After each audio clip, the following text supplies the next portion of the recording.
Unscripted, unfiltered, unafraid. Welcome to the Macworld podcast. I'm Michael Simon, and I am joined today by our UK editor, David Price, and as always, our producer, Roman Loyola. Ahoy there. David, thank you for joining us. I know it's late. Well, late-ish. What is it, like 4:30? 5 hours? Yeah, you're 5 hours ahead. So it's 4:30 in the UK. Thank you for staying up late and joining us. This is like the hardest part of this job is figuring out time zones because, well, first of all, it changes 4 hours to 5 hours, but 5 hours is a lot when you're dealing with news and stuff. So I have to start like earlier than I would want to, and then I got to stay later because Roman's in California time. So I got like 3 different time zones in my head. I don't even know what time it is here usually, but thank you, David. For taking time out of your evening. Yep. You're probably supposed to be eating dinner now. Well, I will be in a bit. Not quite yet, but sure. Yeah, I think it's great that we cover different time zones because it means that when something happens in the world of Apple, we always have somebody awake and somebody asleep. So it's all good. Which we'll get to later. This is podcast number 955. Roman, is that right? Did I change that? You got that correct. Okay. And David is here because he is the only one of us who has tried out the latest Apple Watches. So we're going to talk all about the specifically the Series 11 and the Apple Watch SE and what he likes, what he doesn't like, and whatever else he wants to talk about. And if you're listening to this, we're recording this on Wednesday, and like an hour ago, Apple released a bunch of new stuff. So we came up with a spontaneous new segment called Apple Newsroom that we'll get to later. Then we'll do our week in Apple history and close, as always, with our reader mailbag. Speaking of that, you can contact us through Blue Sky Facebook or Threads. Search for Macworld. Look for that blue mouse logo. Then you know it's us. We don't have a dedicated podcast email yet. Maybe we're getting one soon, Roman. I don't know. Have we tried to get one? We used to have one. We used to have one. I need to ask about that. I'll figure that out. Yes. But in the meantime, you can email me, Michael_Simon@foundrycode.com or Roman or David or any one of us, because we'll get it. Talk about, if you have the new watches, talk about that. We can talk about that next week, whatever you want. We like to discuss stuff, as you know. So it's funny. David's, I don't think, have we ever done the podcast together, David? I don't think we have. No, I don't think we have. Like me and you specifically. No, so the traditional what's the word? Compartmentalization is that we have the US plus Roman, or we have the UK plus Roman. So it's normally me and Karen with Roman, or it's you and Jason with Roman. So I'm looking forward to this. Yeah, so this is the first time we've spoken on in the podcast. And it's actually very well timed. This is going to sound like I made this up, but I actually went to, so my family and I, my son plays baseball, as I talk about all the time, and we had a rare weekend off where Saturday and Sunday he had nothing. So we took a trip up to Boston. I'm about 2 hours away. I live in Connecticut. And it was just like an overnight. We just booked a hotel. We had nothing really planned. And we went on Sunday morning, we went to Gordon Ramsay's kitchen for brunch. And now that you're here, like, I want to get your, so, in America, Gordon Ramsay is kind of like this British representative. He's a character on TV, basically. I don't know if his personality is what's portrayed, but we love him in the Simon household. We've watched all the shows, Kitchen Nightmares, Hell's Kitchen, MasterChef, all those. And we go there when we can, but it's pricey. My son got beef Wellington, which is Ramsay's thing. I got lobster Benedict. We had sticky toffee pudding for dessert, like the whole British thing. But so from your standpoint, is Gordon Ramsay like a joke? Like is he like a sellout, or is he like a respected chef? I don't know about respected. I mean, I don't really eat. What's it? Haute cuisine, exactly. I think the funny thing you'd find if you looked at what I eat and other British people eat is that we don't really eat traditional British food most of the time. We have pizzas and curries, and this is what British cuisine really is just absorbing things from around the world and eating those instead of what we expect to eat. I've never eaten at a Gordon Ramsay. Do you think it was good food? Never. I never. It was fantastic. Excellent. So you live like right outside London or in London? It's very North London. Yeah, no, there's no excuse. Absolutely no excuse. I live. Most of the best restaurants in the world are in London. I think, or maybe New York. There's a lot of them. Yeah. Differ, but we have some of the best restaurants in the world, mostly serving French food. But I don't really. I can't really afford to go to the fanciest restaurants, not on the Macworld salary. So, I like Gordon Ramsay. I do think Gordon Ramsay has exaggerated what he started with for the sake of the American. Right. Because you look at the British. Yeah, I've watched. It was a bit different, I think. I've watched some of the early British ones. I forget on what streaming service, but yeah, he's quite a bit different. Like, he still has his edge and he still obviously knows his stuff. But, once he got here, he's throwing around F words and everything else. And, he became like the angry chef. And now he's kind of mellowed out in his older age. But yeah, it's different. So when I watched those, I think it was Kitchen Nightmares was his first British show. I was surprised at how different the restaurants were in I guess it was London where he was. Like a lot of them were just like, 4 or 5 tables, a very small kitchen, and not like the build outs we get in, like the one I went to in Boston was this like gorgeous place. And, like the bill is higher because of the space that it's in. Is that like culturally, have you been, first question, have you been to the US at all? Have you ever been here? Yeah, a few times. Yeah. And the food was a big part of my takeaway from the visit. Yeah. I went to Las Vegas once, and now I'm sure you're going to tell me Las Vegas is not representative of the United States of America. That's right. And I've decided that it is. I mean, it's all the cliche differences. The portion sizes were surprising to me. Yeah, absolutely. No judgment. I'm a very I'm a big eater myself, so I liked it, but I was just surprised. They were the sort of, I would normally have to order 2 meals to get what I would get in one meal. Right. And I happily would. And it was really good food, but it was quite a lot of food. Yeah. It's a whole different approach. I think in Britain, we still have hangovers in the way we look at food from rationing. Like my mother's generation remember rationing, and I was taught as a child all these ideas of not having too much food, finishing the food you have, prudence with the food you have, economy. Yeah. And I'm not sure we have a sort of shared background in those terms. We waste a lot of food in the US. But that's okay, right? I mean, if you pay for the food and you waste a bit, I think that's all right. I think it's worse in many ways to feel that you have to eat everything that's on your plate. Yeah, right. Because it's morally wrong to throw anything away. Whereas the right thing to do is to try and correctly estimate how much food is on your plate and then try and eat it. And if you get full, then the healthy thing to do is go, well, I didn't want all of it, so I'll put some of that as leftovers or whatever. Sure. Yeah. Is there any I don't know, like U.S. cultural intrusion in the UK that you I feel like Gordon Ramsay's a UK thing. Is there anything like other than like McDonald's? Is there anything that you go to get like a taste of the US in the UK? I like Five Guys. Is that a big thing? Okay. Yeah, sure. Five Guys is awesome. We got one right around the corner from us. Yeah. I love it so much. I didn't realize Five Guys was in the UK. I had no idea it was international. Well, it's in Barnet anyway. I don't know where else you could find one. Yeah, every weekend. Nice.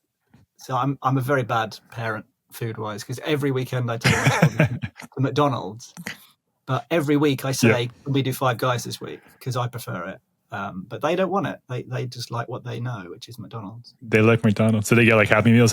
Your kids are not that young, right? No. Well, my daughter gets Happy Meals. My son, he's graduated to what is it he usually gets? He gets the McSpicy, the spicy crispy. The chicken sandwich. Yeah.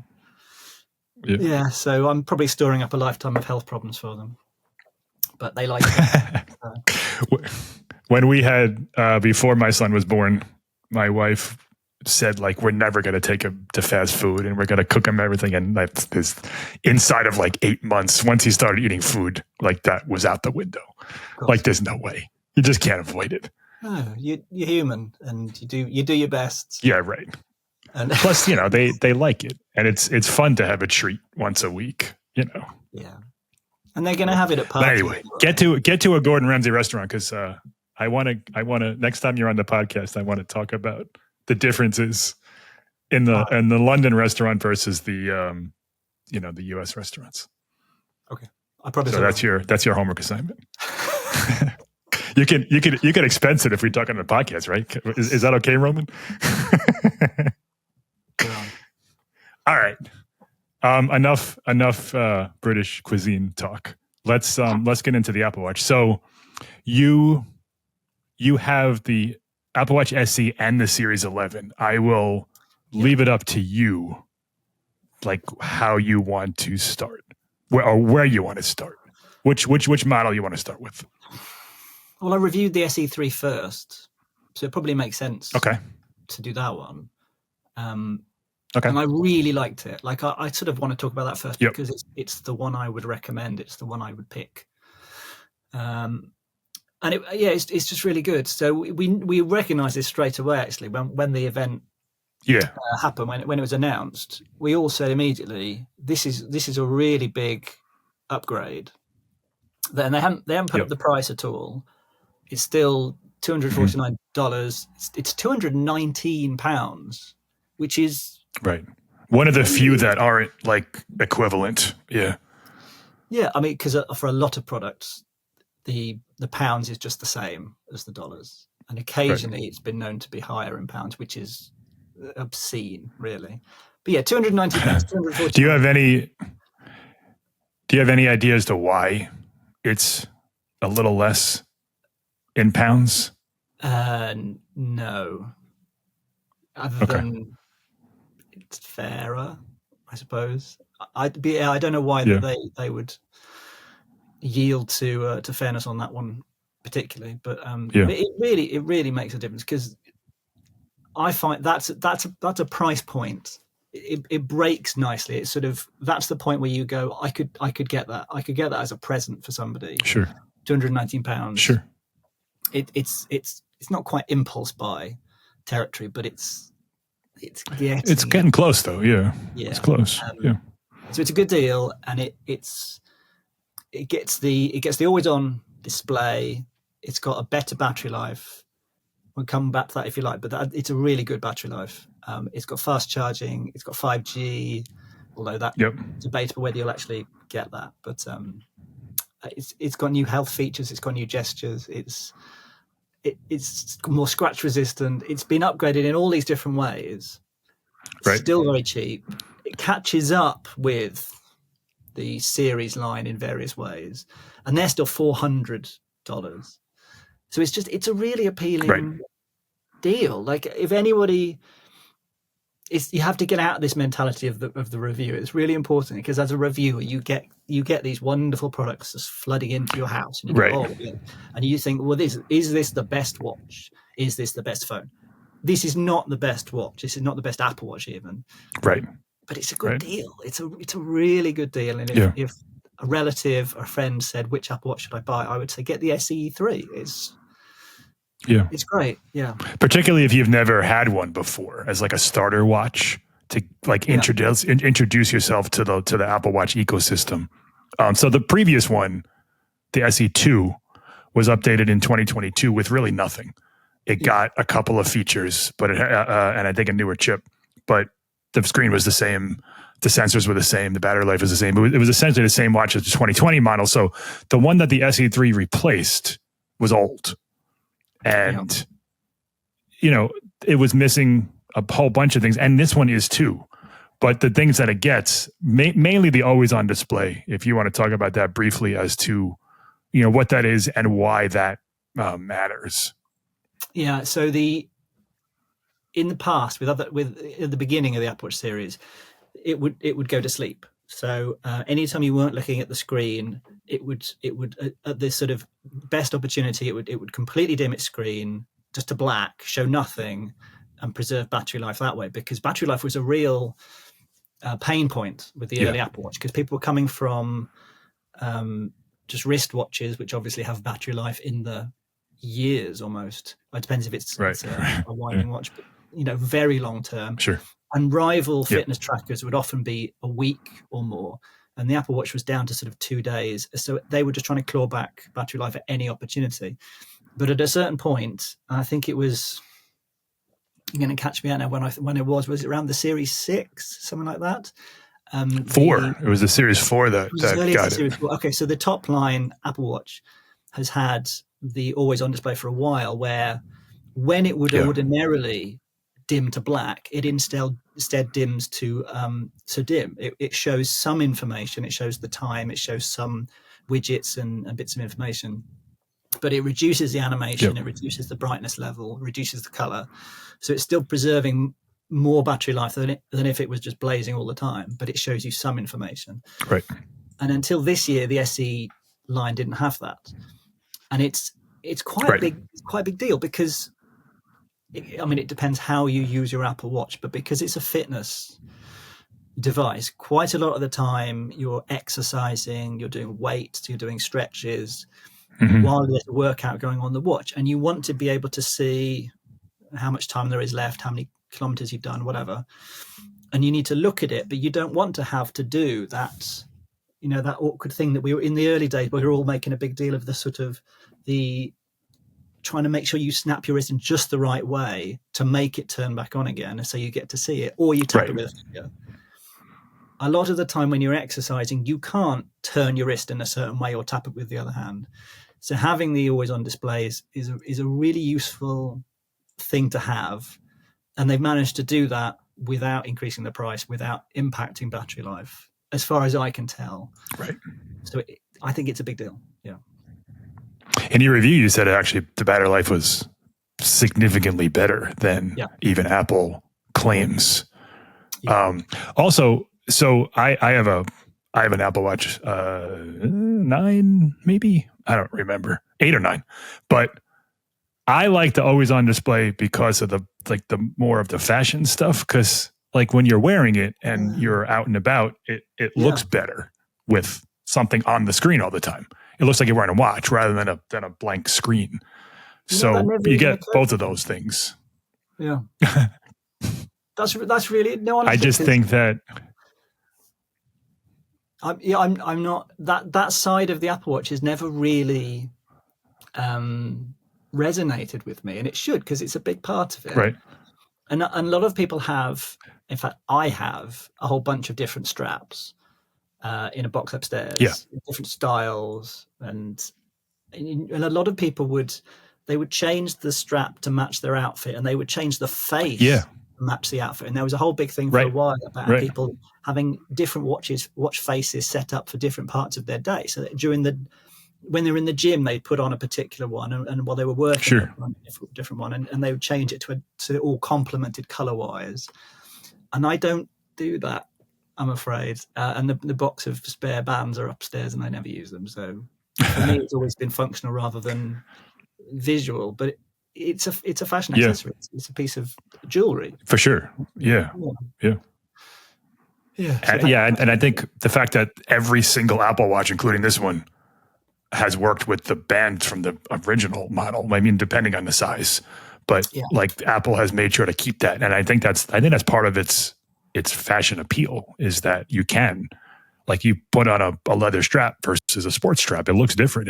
The whole attitude of it changes. Particularly because they they consciously make the design of the case itself, the body of it itself, is so studiedly neutral. Like you can't get that in some crazy pattern.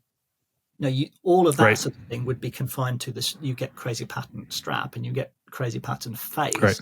All the stuff that's adjustable can be swapped out, but the thing itself, they always try and keep it neutral, so you can adapt it. Yeah, and even like they have a couple of different colors.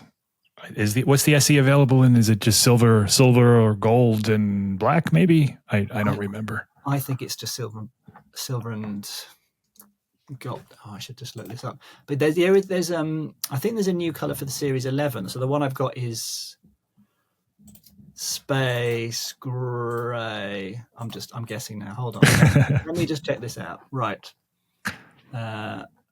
Well, the point is that, as David was just saying, like the little tiny watch itself, like the little watch body itself, like whatever color you choose, you barely see it. It's not like the iPhone where if you don't put it on a case, like you're going to, like if it's orange, you're going to see it. Like it's a little bit on the sides, but it's really the band and the screen. That's why this always on display for the SE for $250, I think is a big deal. Yeah, it's true. Because it's mostly screen. And then the other side is against your wrist. So yeah, you're right. It's just the band around the edge. Right. And that has some buttons and dials. Even like they used to make red and blue and stuff, but it didn't, like it doesn't matter. No, you're right. So they kind of dialed all that back and they just make a couple. What could you get the 11 colors? You were looking it up. I stopped looking because Roman, did you get it? Yeah. So the Apple Watch SE is available in Midnight and Starlight, and then which is basically silver and black, right? And then the Series 11 is available in Space Gray, silver, rose gold, and jet black. I want to be in one day. Apple should let me come and I just want to sit in on their color meetings. Like, how do they decide? Like, midnight's here but not here. Starlight's here, but silver's here. Like, I don't like. Is that like a week's worth of meetings to decide what? It doesn't make any sense anyway. So yeah, so those are the colors. I don't think it makes a huge difference on the Apple Watch, as you said, but yeah, on the iPhone color choices make me mad. Yeah, absolutely. Because I had I had the iPhone 16 Plus last year in the sort of hot pink. Like a really nice strong pink, and this year, fuchsia. With the fuchsia, is that the? I think it. Yeah, that's a good word. But this year there's a sort of, is it like soft lavender or something? That's the closest, and it's really lavender is what they call it, but it's very light. Yeah, it's just, and I think it was the case in the iPhone 15 generation. There was a pink one that was almost white. This is actually darker than the 15 was so light that you could barely tell what color was what. So they must I have the Air in blue, and it's like barely blue. Yeah. It's it's such a light color. That's disappointing. I would like the Apple Watch Ultra. I know you didn't do the Ultra, but they should make the Ultra next year, the Ultra 4 or whatever, in that cosmic orange color, and then make the little button like black or something. Like that would sell like crazy. Yeah, because the action button I think is still orange now. Because I reviewed the original Apple Ultra, and they picked it out in a nice bright color, so I did like that. But I suppose, and I mean that's basically what the iPhone Pro is, basically that button color of the Apple Watch Ultra. Like they kind of have I don't know if it's exact, but it's close. Yeah, I like a nice bright color, and I don't think there's enough nice bright colors on Apple products generally. Because presumably that's true. They always think if somebody wants a nice bright color, they'll just get a case. The last time they had the nice bright colors was the iPhone 5C. And that was was like it just didn't catch on. Anyway, can I correct myself real quick? The first always on display was on the Apple Watch Series 5, not the 4. Roman, that's your job to tell me when I'm wrong. So I still wrong. All right. So Apple Watch SE. Do you want to anything else you want to go? All right. So do you like the size? It's a little bit smaller than the Series 11. Both the large and the small models. They're like 1 or 2 millimeters smaller than the smaller. Series 11. 40 versus 42. It's slight, but it's a little bit smaller. I don't think that makes a big difference. But it's hard for me to say because I wrote a really sort of gratuitous article about this. But the experience of going from I had the Series 9. I didn't get the Series 10. I had the Series 9 in the larger. Excuse me. I had the Series 9 in the larger size. Then I went to the series. There's the SE3. 45 millimeters. Yeah, so 45 to 40. And then down to 40. That's a big difference. And then back up to the larger of the Series 11s. So in each case, it's at 46. I can't remember. 46, yeah. It's a little bit bigger. So in each case, I can't make the direct comparison with the equivalent.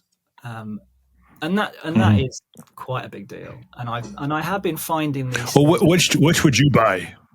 Like, which do you prefer personally?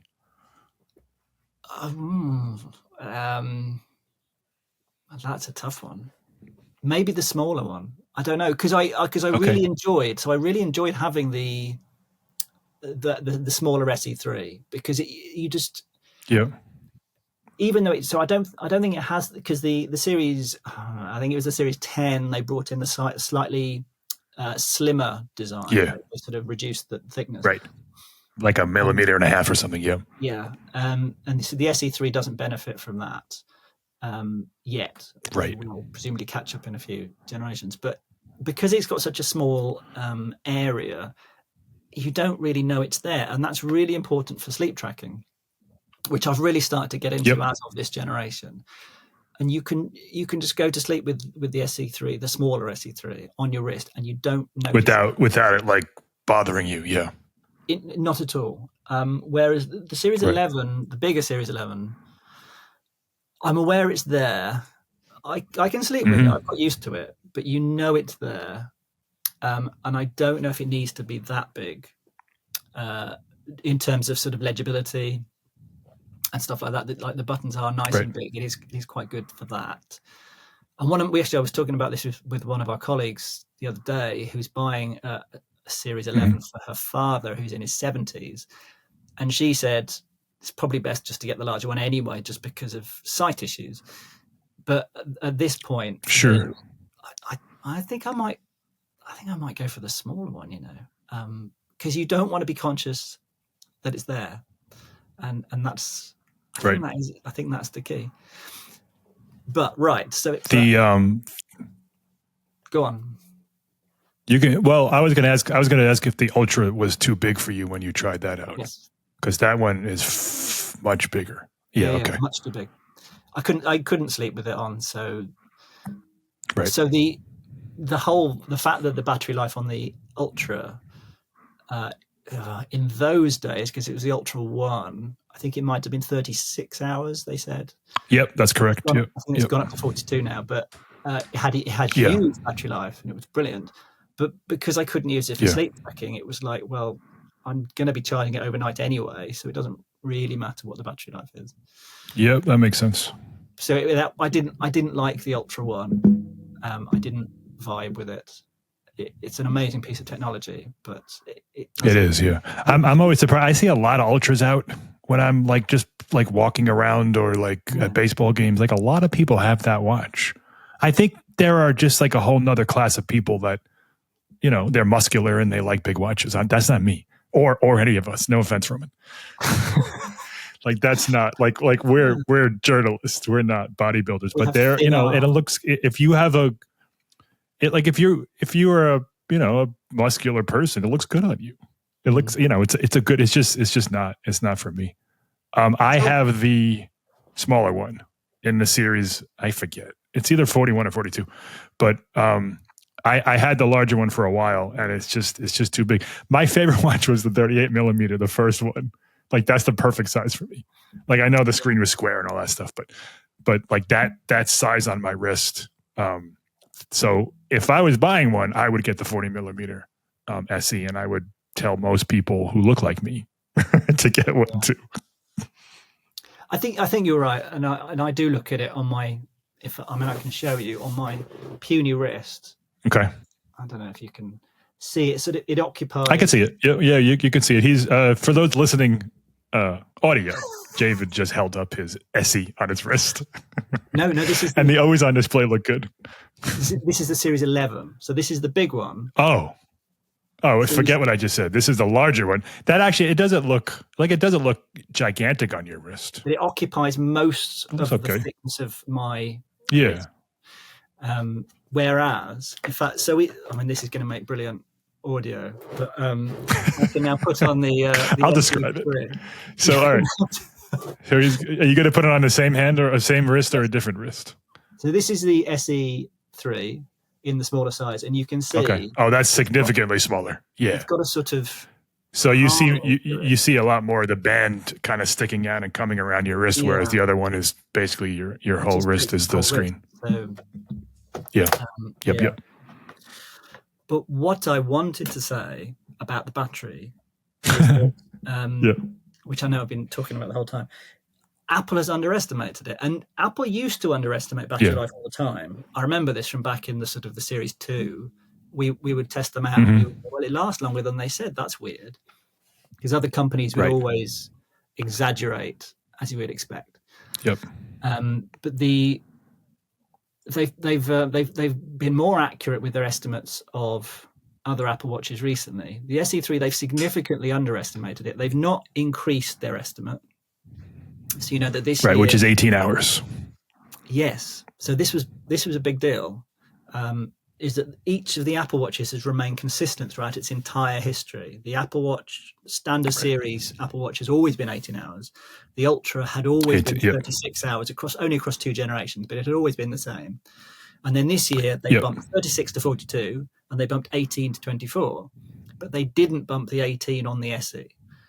Right. Yet it has a bigger battery. All 3 got bigger batteries this year. People have looked into the specs. They've all increased. And the SE actually increased by more, percentage-wise, than either of the other 2. So the fact that Apple didn't increase the battery estimate is A, weird, B, suspicious, and leads me to... And having tested the SE3, I can assure you it has better battery life than previous SE models. It's got better than 18, It comfortably lasts into late on a second day. Like many times I use it. Oh yeah, okay. And that's with using it all day, sleeping, and then going to the second day, and you're still that's good. Yeah. That's really good. And at least once it lasted 2 days and 2 nights. So it's got and that's with an always on display. So it's got really good battery life. And yet Apple is not selling this. It's not talking this up at all, because it wants to buy the Series 11, and the Series 11 is not a particularly good deal in comparison with the SE3 now, and they need to try and make out that there's something special. To be fair, we don't know that's why Apple is selling it as 18 hours. that's David's opinion. No, but it's I mean, there's absolutely some truth to that, because you need to. Apple needs to have a reason to tell people to spend another $150 on the Series 11, and that's one of them. The 18 hours of battery life, as David said, has been the standard for all of the watches until this year. All the non-ultra watches until this year, and it's been fine. And it's some watches some days you'll get 22 hours, and some days you'll get 16 hours, depending. But in his experience and your experience, David, you're saying that. All throughout your testing, you got more than 18. Yes, absolutely. Okay. But that's awesome. I have to stress that battery life on Apple Watches is very subjective, as you said.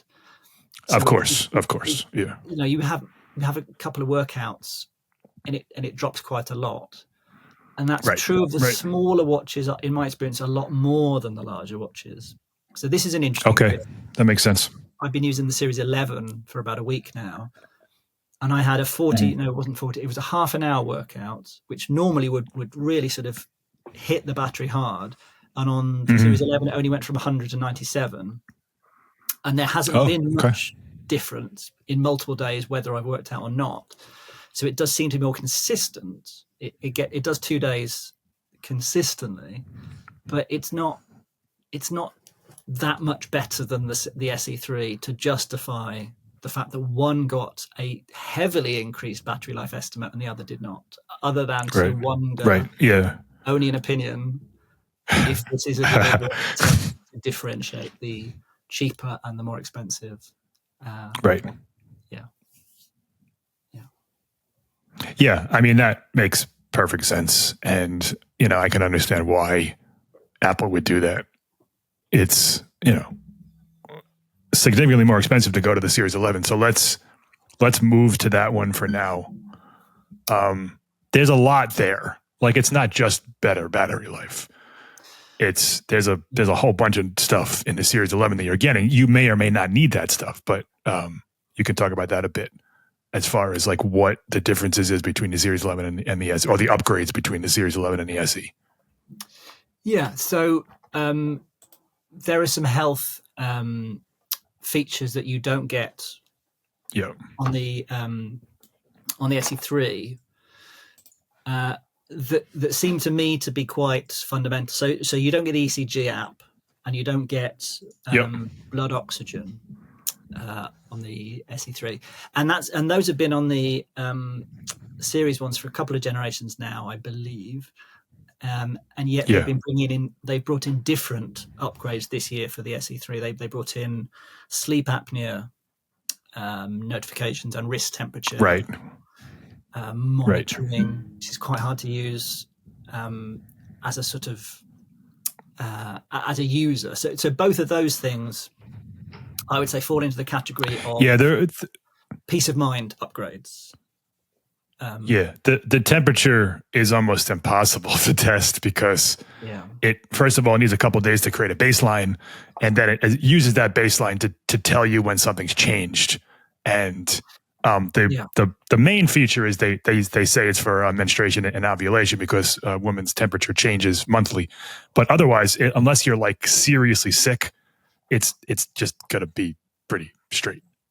You need to get like a fever for it to tell you, hey, your temperature's changed. And similar with the sleep apnea notifications, is that you activate it. In fact, for the first few days of testing the SE3, I didn't even realize it wasn't on, because you don't get the interaction. You don't get it unless you get something's wrong. Yeah. Oh, I haven't even put it on. But then for the remainder of the reviewing, it didn't do anything either, because it doesn't seem to think I have any sleep apnea symptoms. Right, which is, a good thing. Good, which is great. But, a lot of these things, a lot of the features now that they're adding just sort of feed into a bigger picture. Sort of holistic impression of your health. Right. And so the health app will pop up notifications, and it will say things like recently I had one that was talking about how my VO2 fitness had changed. So that there's a wider range of things that the Apple Watch learns about the more of these kind of sensors you have. But having the wrist temperature or the sleep apnea thing, it's not really something you interact with personally as you're using the watch. So it's hard to sort of gauge how it's affecting you. And it doesn't really feel like you're getting anything out of it, particularly if, as in this case, it's not popping up notifications. It's not saying there's issues with the way you're sleeping, there's issues with your breathing, anything like that. So, there's precision finding. But they're good peace of mind features to have on a $250 watch. Those were previously higher end features that now they have on the lower end watch. To be clear, the sleep apnea doesn't need or doesn't require like a special sensor. It's using like the heart rate one and like other algorithms to detect for sleep apnea. So that's like a software feature, right? Basically, on existing hardware, right? Okay, okay, I would say that I would prefer to have had ECG and blood oxygen, those things. But again, I'm not a doctor. I don't actually interact with the ECG app either. It's all sort of all this sort of vague sense of, am I being looked after health wise, that you have as an Apple Watch owner, and you have to take quite a lot of it on trust anyway. So it's really hard for me as a reviewer to say whether ECG is more valuable than wrist temperature monitoring. And they both, for me, fall into that category of, I like that they're there, but I wouldn't claim to be qualified to speak about their value to me health-wise. So, yeah. Right. Yeah. Whereas precision finding, I feel like I understand a bit better, because that's one of the things I use most on my Apple Watch. It's one of these.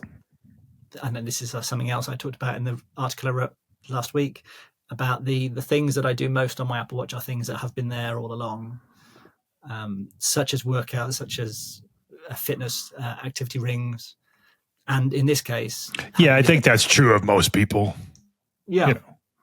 Yeah, and it's a problem for Apple, really, because why do we need to upgrade when the product has already got to that point where everything? I mean, that's true of like the entire watch world.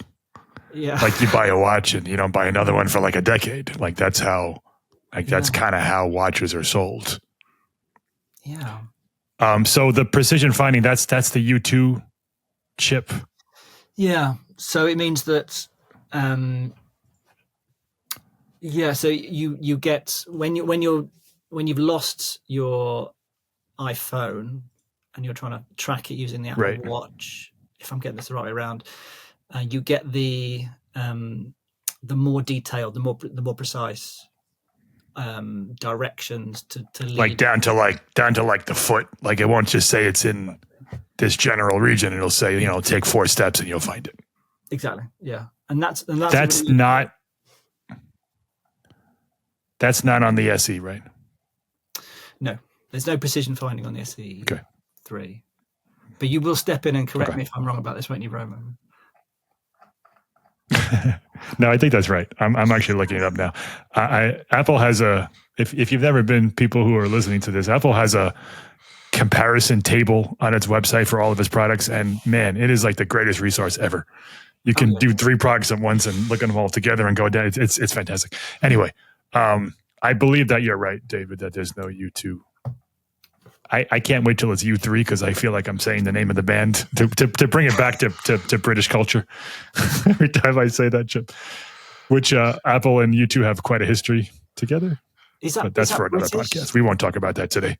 I've got to be careful because earlier when you were talking about Gordon Ramsay being representative of my culture, I was thinking, as an English person, I don't know if I want to claim his Scottish cookery is representative of me. And now I'm thinking that U2, I think are from the Republic of Ireland. Oh, you're right. So they probably wait, am I being like boorish this whole episode? Not at all. Not at all. Yeah. Am I going to get angry letters from a whole bunch of people in the UK telling me I don't know what the hell I'm talking about? Oh, we don't know how to write. or be polite about the whole thing. So it'll be fine. Well, I apologize for insulting your homeland. No, not at all. I don't even know if I realized that Gordon Ramsay is Scottish. He is. So he's not. I don't know if I knew that. I think Gordon Ramsay had trials to be a professional footballer at Glasgow Rangers. I think that's the team he had trials with. He was a very good footballer, and he got injured. And then I know that about him, but I didn't realize he's not British. Interesting. Well, he is British because he's Scottish. You two are not British. Well, Scotland is British. No, I understand. Yeah. Anyway. Yeah. Yeah, I'm going to try and think of some boorish things to say about Canada now. There's a lot. Wait. So explain that one more time. I'm sorry, Roman. We're getting way off track here. That's okay. So Gordon Ramsay is British. Gordon Ramsay, but U2 isn't. So Britain, Scottish, is England, Scotland, Wales, and Northern Ireland. I'm going to be careful about Britain. There's a United Kingdom. We should probably just say United Kingdom because I know what that is. Great Britain is slightly different, but the UK is Scotland, England, Wales, and Northern Ireland. But you two are in the Republic of Ireland, which is a whole different country. whereas the others are all sort of joined together in one country, including me, including Gordon Ramsay, although I think he probably lives in it. Yeah. So Gordon probably. Ramsay is, I mean, okay. So I'm half okay. I actually knew U2 was not. I don't know why I don't know why my brain went there when I was talking about the chip. All right, let's get back to the Apple Watch before I make more mistakes. All right, so what else about the Series 11, David? Let me see if I had I had questions written down. Oh, so you talked about sleep before. Yeah. Did you look at that? Yeah, I'm assuming you checked out that sleep score thing. Like, what'd you think of that? I'm skeptical. And it's so I've long been skeptical of Apple's sleep tracking technologies. Back in the day, I used to have two devices. I had an Apple Watch and a Fitbit by my bed. And in the morning, I would take off the Fitbit and put it onto charge and put on the Apple Watch, and then vice versa, because the Fitbit had really good sleep tracking. Yeah. It was way better than Apple's early sleep tracking. And I can see it's got better, but it's still, I'm sorry, I'm burping. It's still very optimistic. You're just disgusted about my understanding of British culture. It's okay. But you mustn't say that.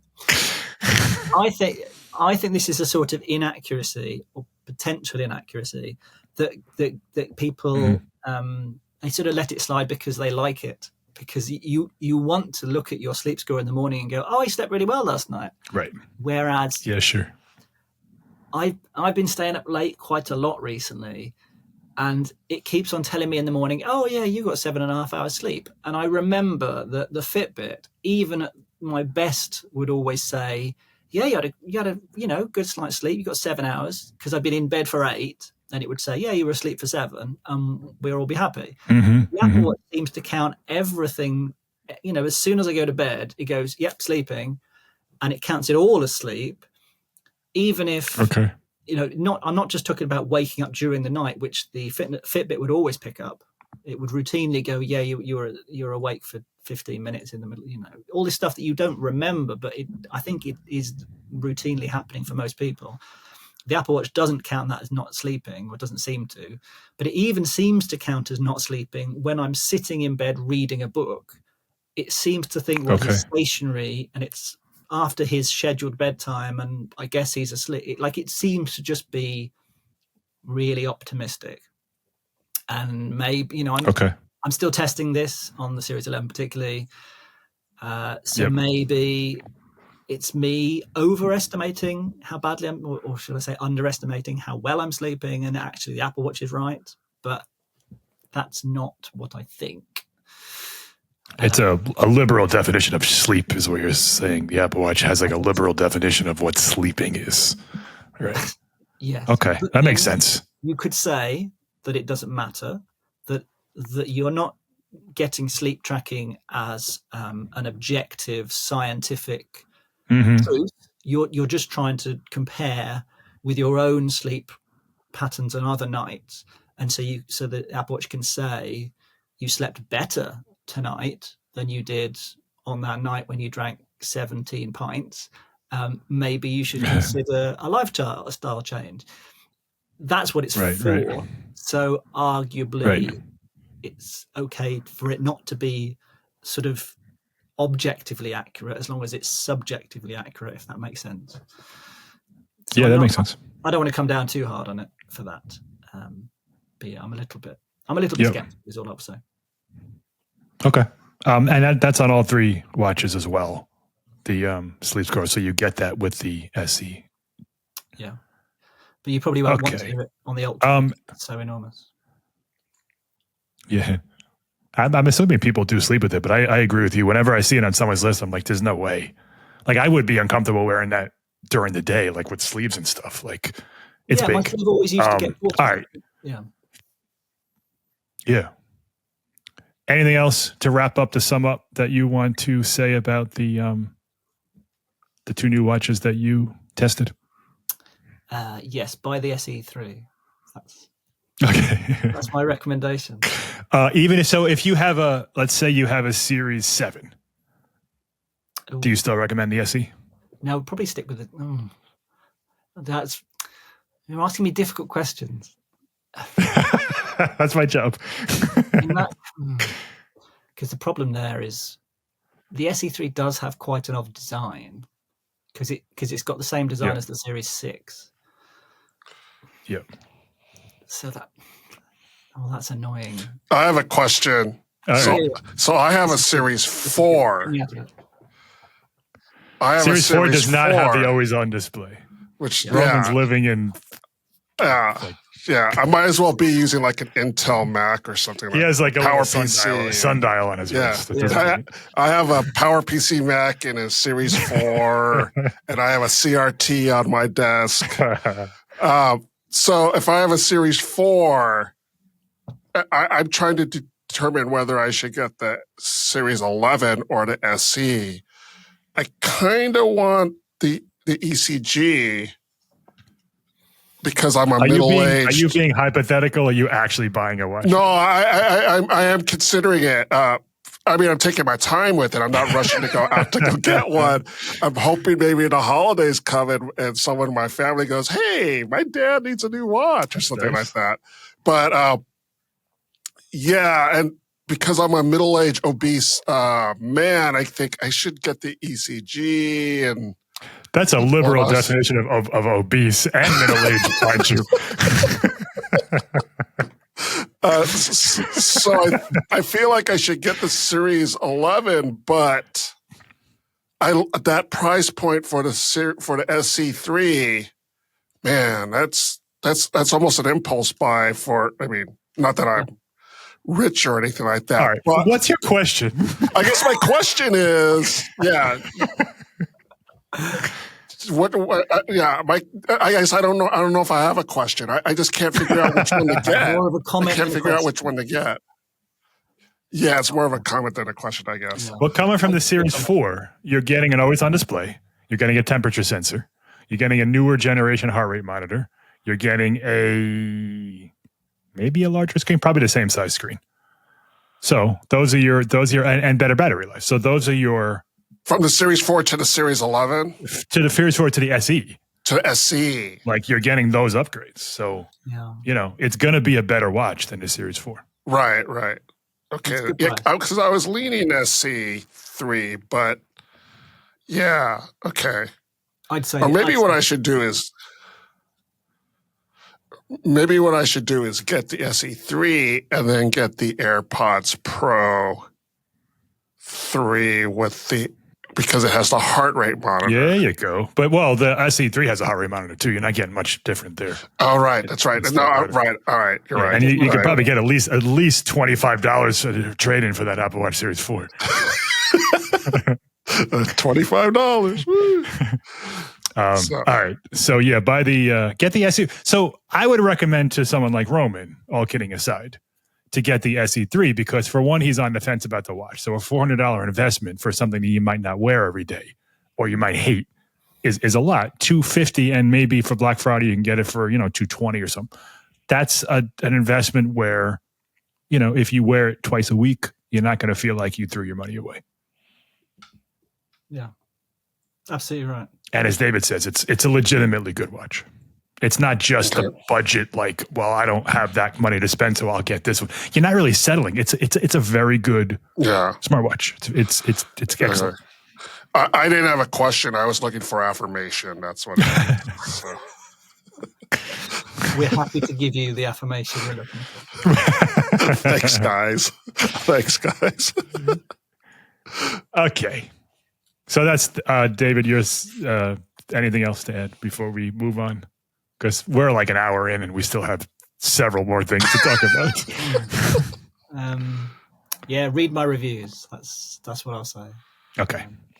We'll put them in the show notes. Apple Watch SE went live Monday, maybe Friday or Monday, and the 11 he's working on. It'll probably be up. I don't know. You're running it today. Will it be up by the time they listen to this tomorrow? Or we got a couple of days? Probably not. Yeah. End of the week. End of the week. Look So for Friday it or early Monday. next week. It'll be up there soon. Yeah. So Maybe October 20th. That's Monday. Yeah. Okay. So, new segment. This morning, like literally as we were preparing, or as I was preparing for the podcast, Apple announced the M5 chip. So this is a segment called Apple Newsroom, because literally, like, I have Apple's website Newsroom up on my screen and I'm looking at it. So this morning, Apple released or announced the M5 chip, which is interesting for a couple of reasons. One, Roman, maybe I'm wrong here, but I think this is the only time Apple, the M1 was too. So since the M1, like they announced the M5 by itself with the MacBook Pro by itself. There's no Pro or Max version, and of course no Ultra yet. So they just released the M5, and with that, they released 3 new products: the 14-inch MacBook Pro, the 11 and 13-inch iPad Pro, and the Vision Pro, all of which obviously have the M5 chip, and that's really it. Like there's not a ton of upgrades. David wrote the article this morning about and we just combined all 3 into one. Normally we would write 3 separate articles, but we were talking like there's nothing. The article would be the same 3 times. It has the M5 chip with these upgrades. Yeah. And so it's an interesting release in the sense that it's really putting attention on the performance and particularly AI. David, you mentioned that they mention AI like, I don't know. I could do a find and replace. Hold on. Talk for a minute and I'll do a find and replace on their newsroom article to see how many times they mentioned AI. 40. I did a search on. It's quite hard because you have to have a space before it in case you get words that have in it. But I think it's about 40 in the new press release, and it was half that many for the. I looked in the M4 press release, and it did mention AI, but very rarely. Yeah, they're obsessed with AI at the moment, and their use case for all of this extra power is you're going to be able to do AI better with whichever device you're using. Right. And for refusenicks like me, it makes the whole thing turns me off because I don't want to do AI particularly. But maybe you do, Mike. I don't know. I don't use it at all. I'll be honest. I like ChatGPT. I only just downloaded like a week ago because I got, from where we work, we all got accounts. I've never used it. I don't use Apple Intelligence really much at all either. Part of it is just, like I was talking to my editor John last week, and he asked me if like are you opposed to it? I'm like, not really. I just I have my way of doing things, and I don't feel like it's really going to make my job any easier, because like let's say I used it to like give me 10 headlines. First of all, I feel like I'm not doing my job. But secondly, like I still got to do all that work to read them, to go through them, to make them. Like I'll just come up with it on my own. Like I don't need to do that. There are some things like I think priority notifications are cool. And like, I talked last week about, I use an app called Game Changer for my son's baseball team. And they just came out with the thing called Insights, where it goes into like the box score and gives you like 10 facts from the game. Like that's cool. Stuff like that is cool. But for my day-to-day, I don't use it at all. If I could chime in here, I spent the past weekend playing with Sora. Oh yeah. Okay. So for people who don't know, Sora is a new app by OpenAI that creates AI videos of yourself. Yeah. And it's available in the App Store for free. And I became instantly obsessed with making videos on Sora. I made one with myself wrestling a panda bear in a bubble bath. Wait, how come? Wait a minute! I didn't see these videos. There's a video out there of you wrestling a panda in a bubble bath, and you haven't shared it. I did. Well, it's shared on Sora. So no, that's going on TikTok. Yeah. So not to dive into a whole Sora bit, but Sora is trying to make itself also kind of a social network. So it has a very TikTok-like interface. And so I was messing with the videos in it. And yeah, I made that. I tried a couple other videos too, and they weren't as successful. In other words, like the weird thing about the panda video I made, the end of the video shows me with 2 right arms. It's like it was a really bad hallucination. And I've tried some other. Yeah, that was the only weird thing about it. Yeah. So the video, it does a really good job a pretty good job of recreating my facial features and what I look like and stuff. It didn't, and it was. Was it believably you? Other than the fact that you're wrestling a panda, it's like would I think it was you if I saw it with unprompted? Well, I made a couple other videos that were. I was trying to test the boundaries of it. Like I made one video of me as a pirate in a crow's nest. Because I wanted to see if it would confuse what a crow's nest was. All right, next week we're gonna have a new segment called Roman's Fantasies, and it didn't look like me at all. It didn't look like me at all. So there were some videos that were more successful than others. The one common thread with all these videos is they all look like, to me, AI videos. Right. Yeah, I've seen a couple of them on social media, and you could definitely tell it has that AI look. Yeah, there's a nuance to it that just doesn't seem right. Well, if you get a new MacBook Pro, imagine how much faster you can generate your Panda videos, Roman. Yes. So to bring it back to the Apple products, I think Sora does all its processing in the cloud. It doesn't do it on the phone itself.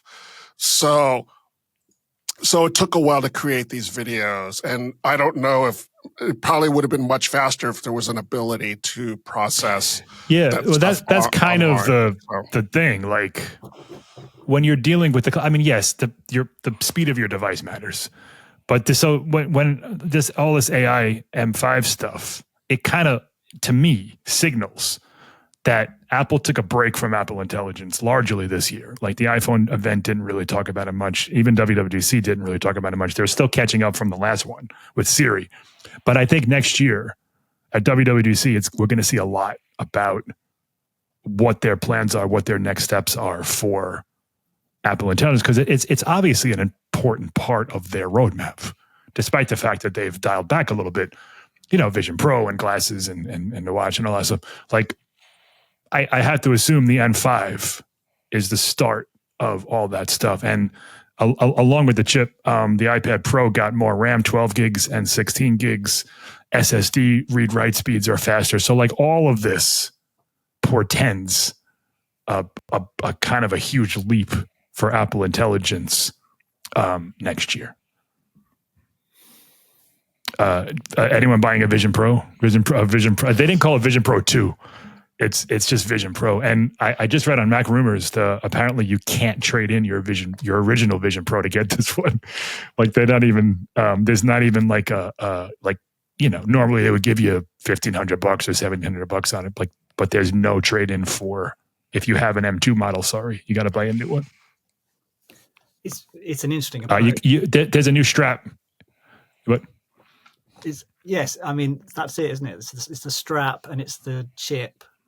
Yeah, and that's it. I'm not really sure how much that's going to make a difference because. You're probably right. Like I don't think people are going to be upgrading from M2 to M5. Yeah, you're right. And you can buy the strap if you want for your original one. Yeah, because that was a pain point. Was the fact that it isn't really very comfortable for a lot of people. So it made more sense for them to just say, here's a new accessory for people who've already got one and found it a little bit uncomfortable. And that might have made it slightly more appealing. I don't see any people saying, I like the Vision Pro, but if only it was slightly faster. That didn't seem a pain point. The pain point is the fact that it's ridiculously expensive and hardly has any interesting app.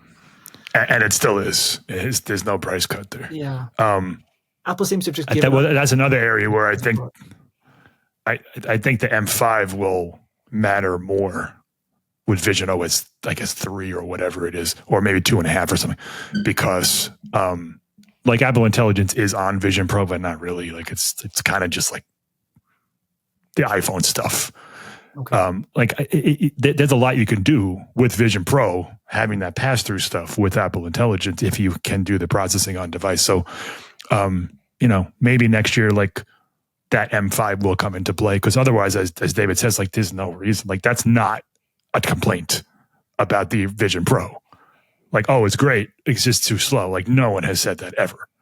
It's expensive and it's heavy, and it still is. So And the battery. whatever the M5 brings, it has to matter at some point down the road. Yeah. But, good to have a new chip, I suppose. Next year, we should get the Pro and the Max versions. Maybe the Ultra in the Mac Pro. Like the Mac Pro still has an M2 Ultra, which I can't quite understand that anybody would buy that right now for $7,000, but maybe they do. But M5's here, M5 MacBook Pro, M5 iPad Pro, M5 Vision Pro. They're up for pre-order now, and they will be available on October 22nd. We have coverage on our site. We'll have reviews up at some point, and that does it for that segment. All right, I'm tired of talking, Roman. You're going to have to take over now. This week in Apple history. So this week in Apple history, on October 13th, 5 years ago, just 2020, 5 years ago, Apple had an event and announced the iPhone 12 mini, the iPhone 12, the iPhone 12 Pro and Pro Max. And the marquee product of that event was the HomePod mini. I know Mike was really excited about the HomePod. I have two of them. I use them as Mac speakers, as like stereo speakers. The HomePod mini is fantastic. It needs an update probably, but I like the HomePod mini. Yeah, well, and the thing that's remarkable about the HomePod mini is that I think it was updated once since then, and it wasn't really like... You just got a new color, yeah. Yeah, it wasn't a technology update. It was just new colors, and that was it. And so it just kind of lingered there as a product. I actually, forgive me, I was supposed to check these, and I didn't. I think the iPhone. Wait, you're the producer. Who's going to do your job? I got to do your job now. The iPhone 12 mini, that was the first mini phone. Yes, it was. Yes, I knew that was right. First of two, there was 12 and 13. Yeah. It's also notable that this was the only event where the iPhone was released in October, and that was because of COVID and all the productions and the things. Right. But it's been September. It was June for a while, and then September forever. But that was the only one that came out in, or the event was in October. It was the only time that there were 3 events. There was an event in September, and October, and November. And then I think they launched September was Apple Watch. Yeah. AirPods in December, I think. So I think they were announced. Oh yeah, you're right. That was like a press release surprise thing too. Yeah, that was we were fed by Apple that year. Yeah. And that was a pandemic year, and that was kind of interesting that they were pretty active in terms of events. It was the first like online only stuff where they didn't have people to Apple Park, and they never had them back. Yeah. Like they've never had a live event since then. Yeah, they took those lessons from COVID and just kept them. Yeah. And then the other lessons from COVID, like letting people working from home or letting people work from home, they don't want to keep that. They think people should come back into the office. The one about I think they have some. It's not totally like. I think they have some remote people and some not. But people who I know work there I think it depends on the department, but I think most departments require 3 days a week. Okay. At Apple. Listen, there are worse places to go to work than Apple Park. Well, some of these people that I talk to, they don't work at Apple Park. Oh. If people don't know this, Apple basically is the whole city of Cupertino. Okay. they have so many, like they still use their old campus, the infinite loop. Yeah, okay. Yeah, and that's mostly for Apple services now, as I understand it. Oh, I did not know that. Yeah, so like the people who work in Apple services don't work at Apple Park. They work at the old campus. Okay. I mean, that's nice too. Yeah, it's a nice campus. So yeah. And I think I'm on like a mailing list for Silicon Valley Insider or something like that, or business or something like that. And I'll get notices every once in a while talking about Apple's investment in some new business park in Cupertino. Okay. So they basically have a lot of satellite offices. Yeah, they basically run that town. If you ever drive through Cupertino, it's just like one Apple building after another besides Apple Park. So it's kind of crazy. I've never been. I do have a shirt though. You sent me a shirt like many years ago when Apple Park opened. Was it the park shirt with the ring? Yeah, it's the circle thing. Yeah. So. Well, do I never get any of this stuff? But yes. I paid for it. I think I Venmo. Well, there probably wasn't even Venmo back then. I sent you PayPal money or something. Yeah. So that was 5 years ago, that event. Yeah. And it's a landmark event because it basically Apple's does that same procedure now with its events in terms of like recording the events. Yeah. It's no longer live anymore. Even WWDC, it's hard to call that a live event because it's live for basically the intro when Tim Cook and not even. Yeah. Tim Cook comes out, says hi. Maybe Craig Federighi comes out and says hi. And you're talking about the people who are at Apple Park. Oh, no, I meant the WWDC event. Like when you're there. Yeah. When you're there, you're watching a video. They just intro the video. Yeah. Yeah. I mean, us older Apple people, like those events were what made them cool at times was when they screwed up, was when Steve Jobs had to pivot because something didn't work. Yeah. Like we lose all that. Everything is canned and perfect. And, last year they got into some hot water because they demoed a bunch of Siri stuff that didn't actually exist.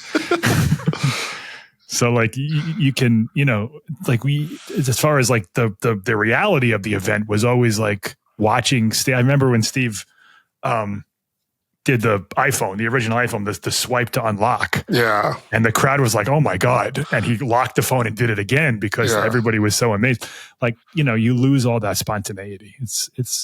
They're good events. Like they're very slick and well produced, but there's a charm that's gotten from them. You're just watching an ad. Yeah. That's really it. Right. Yeah. Yeah. For sure. Yeah. So that's this week in Apple history. And now we have the Macworld podcast mailbag. And these comments are all about Apple Watch. Christopher Morter on TikTok said, the normal Apple Watch is the daily user. The Ultra is for the weekend or weekend user, multiple day. But Apple needs to get all watches to multiple days, and I think he's talking about battery life. Yeah, and the Ultra to a week plus. Watch is nice, but just slightly behind the true outdoor watch. I mean, I'm sure that they want to do that. Yeah. I think people tend to think that it's a choice that Apple's making, and I don't think it really. I don't think it's a choice that they want to make. I mean, they can make it like 5 millimeters thick or 15 millimeters thick or something. But, Right. It's a choice in the sense that they can they choose which compromises to make. If they want to increase the battery. Exactly, yeah. They make it more expensive or they make it heavier. Or they lower the brightness. I mean, back in the day, those fitness watches used to last like 5 or 6 days, but did I say fitness? Fitbit. But they didn't do anywhere near what these watches do. They were very basic fitness trackers and the occasional notification. I mean, now you got, all these different things that are always working in algorithms and it's a trade-off. I wonder if Apple ever prototyped like a very simple fitness tracker back when they were designing the Apple Watch to see, like, is this what we want? Anatoly Papenko on Facebook said, battery can be a huge deal if they increased how long it lasts while GPS tracking. Some people have to carry battery packs to charge their Apple Watch mid-hike. Yeah, I always wonder how people, outdoors people, when they use their Apple Watch, because it's a prominent part of Apple's marketing. Yeah. For that outdoors people use it. And I always think, but a lot of these people are going on long hikes and camping and stuff. And I don't think the Apple Watch really lasts that long, does it? But yeah, I mean, the Ultra is obviously geared for those types of people. For one, it's more rugged and it does more stuff. But they do sell, a bunch of third-party people sell, fairly portable little chargers that'll double. Yeah. You can charge it and it'll double. And for what it's worth, the watch charges very quickly. In like 30 minutes, you can get like an extra 10 hours or something. Yeah. And you guys are talking about the sleep tracking. Smurf Vader on YouTube had some thoughts about sleep tracking. Smurf Vader? Is that? Can you repeat that name, please? Smurf Vader. That's 2 F's and 1 word. So Smurf Vader on YouTube said, I have a better solution to see if we have a good night's sleep. Well, you wake up in the morning, and if you feel fresh as a daisy, then bingo. If you wake up feeling like stir-fried Shiite, then you've had a rough night, problem solved, and saved you money. I mean, sure, but that's not what the sleep score is doing. I understand that sentiment. Yes, if you're tired, you didn't sleep well, or you slept too much, or whatever. But, as like David was saying, like a lot of these things are about longevity. So like they'll spot trends like, hey, like maybe you go to sleep 20 minutes earlier and you'll feel more refreshed in the morning. Right. After a longer stretch of time when it tracks that stuff. But what was that? What was the expression he used? Fresh as a daisy? Yes, fresh as a daisy. Very nice. Thank you, Smurf Vader. See, we'll read anyone's comment. Just send us in comments. Also, can I say, if people have this ignores the appeal of gamification, because people like me love numbers, and when I go on the treadmill, virtually all of my motivation is devoted to hitting the next kilometer, lowering my speed, raising my speed, lowering my time by 5 seconds. If you have a score, then you can try and get better than that score, and then you feel good about it. Right. It's all setting off all the sort of dopamine stuff, and you can pour score on it. Sure, that's very funny, but it does help. Having streaks and things like that, it does help. So, yep. Yeah, it is all about the data collection, and like David was talking about, whether the accuracy or not, that comes into question. But even if it is kind of rough data, there's something you can do with that data. Yeah. And people do stuff, they, like you said, track trends and, things like that. So it is helpful data. Yep. And that does it for the Macworld podcast Mailbag. All right. And that does it for this episode of the Macworld podcast, episode number 950. Oh, I wrote down 4. It's 5. I remember from before. 955. And I also have thanks to Jason Cross and Michael Simon. I have to update this outro. All right. Thank you to thanks to David for joining Price us from the.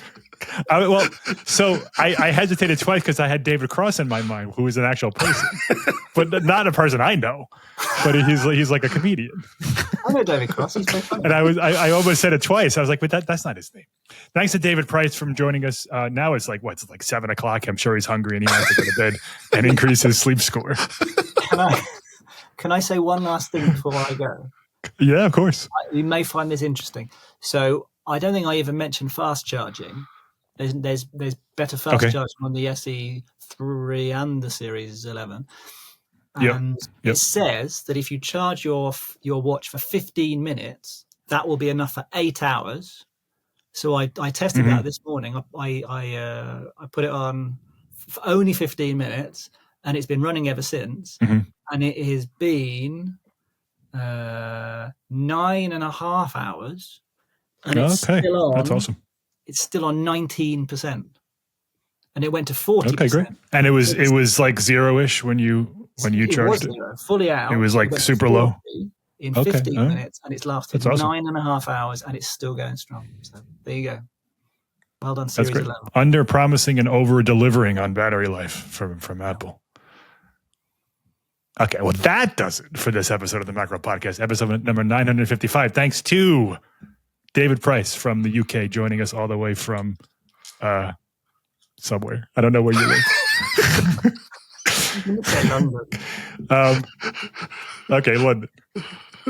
Thanks to Roman Loyola. And thanks to you, the audience, for tuning in. You can subscribe to the Macworld Podcast in the podcast app, Spotify, YouTube, on the Macworld Podcast channel, or through any other podcast app. Comments and questions, we've been through this, but Blue Sky, Facebook, Threads, Blue Mouse logo, email us, send us anything, any way you can get in touch with us. Let us know what you think. Let us know your comments. And join us in the next episode of the Macworld Podcast as we talk about the latest in the world of Apple. See you next time.